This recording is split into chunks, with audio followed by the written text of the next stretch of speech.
Morning children. आज मैं आपका लेसन नंबर 16 नौकर का तीसरा और अंतिम भाग पढ़ाऊँगी।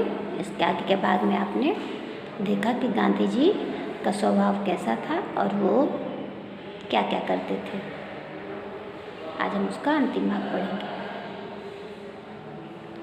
नवाखाली पद यात्रा के समय गांधी ने अपने शिविर में केवल 2 आदमियों को ही रहने की अनुमति दी। इन दोनों को यह नहीं मालूम था कि खाखरा कैसे बनाया जाता है। इस पर गांधी स्वयं रसोई में जा बैठे और निपुण रसोई की तरह उन्होंने खाखरा बनाने की विधि बताई। उसमें गांधी की अवस्था 78 वर्ष की थी। गांधी को बच्चों से बहुत प्रेम था।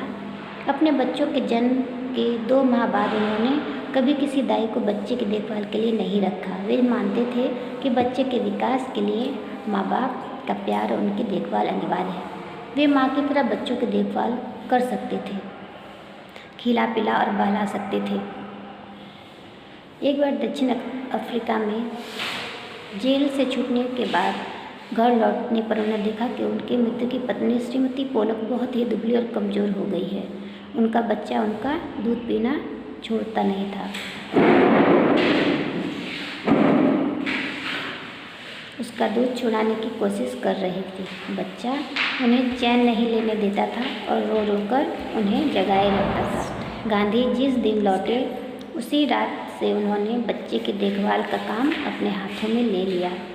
सारे दिन बड़ी मेहनत करने, सभाओं में भाषण देने के बाद 4 मील पैदल चलकर गांधी कभी कभी रात को 1 बजे घर पहुंचते थे और बच्चे को श्रीमती पोलक के बिस्तर पर से उठाकर अपने बिस्तर पर लिटा लेते थे। वह चारपाई के पास एक बर्तन में पानी भरकर रख लेते ताकि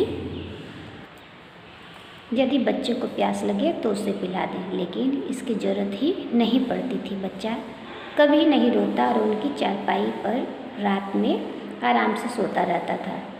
एक पखवाड़े तक माँ से अलग सुलाने के बाद बच्चे ने माँ का दूध छोड़ दिया। गांधी अपने से बड़ों का बड़ा आदर करते थे। दक्षिण अफ्रीका में गोखले गांधी के साथ ठहरे हुए थे। उसमें गांधी ने उनके दुपट्टे पर इस्त्री की। वह उनका बिस्तर ठीक करते थे, उनका भोजन परोसते थे और उनके पैर दबाने को भी तैयार रहते थे। वो गोखले बहुत मना करते थे, लेकिन गांधी नहीं मानते थे। महात्मा कहलाने से बहुत पहले एक बार दक्षिण अफ्रीका से भारत आने पर गांधी कांग्रेस के अधिवेशन में गए। वहाँ उन्होंने गंदे पखाने साफ किए और बाद में उन्होंने एक कांग्रेसी नेता से पूछा, मैं आपकी क्या सेवा कर सकता हूँ? नेता ने कहा, मेरे पास बहुत से पत्र इकट्ठे हो गए हैं जिसका जवाब देना है। मेरे पास कोई कारकुन नहीं है जिसे यह काम दूँ। क्या तुम यह काम करने को तैयार हो? गांधी ने कहा, जरूर, मैं ऐसा कोई भी काम करने को तैयार हूँ और मेरी सामर्थ्य से बाहर ना हो। यह काम उन्होंने थोड़े ही समय में समाप्त कर डाला। इसके बाद उन्होंने उस नेता की कमीज के बटन आदि लगाने और उनकी अन्य सेवा का काम खुशी से किया। जब कभी आश्रम में किसी सहायक को रखने की आवश्यकता होती थी तब गांधी किसी हरिजन को रखने का आग्रह करते थे। उनका मानना था, नौकरों को हमें वेतनभोगी मजदूर नहीं, अपने भाई के समान मानना चाहिए। इसमें कोई कठिनाई हो सकती है, कुछ चोरियां हो सकती हैं, फिर भी हमारी कोशिश सर्वथा निष्फल नहीं जाएगी। उन्हें यह मालूम ही न था कि किसी को नौकर की भांति कैसे रखें। एक बार भारत की जेल में उनके कई साथी कैदियों को उनकी सेवा टहल का काम सौंपा गया।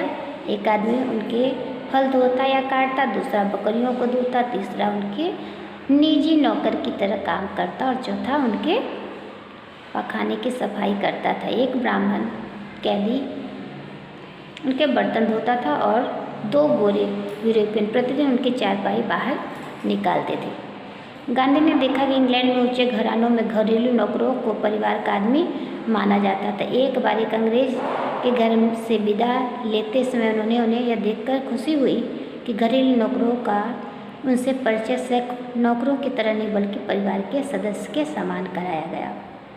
एक बार एक भारतीय सज्जन के यहाँ काफ़ी दिनों तक ठहरने के बाद गांधी जब चलने लगे तब उस घर के नौकरों से उन्होंने विदा ली और कहा, मैं कभी किसी को अपना नौकर नहीं समझता, उसे भाई या बहन ही माना है और आप लोगों को भी मैं अपना भाई समझता हूँ।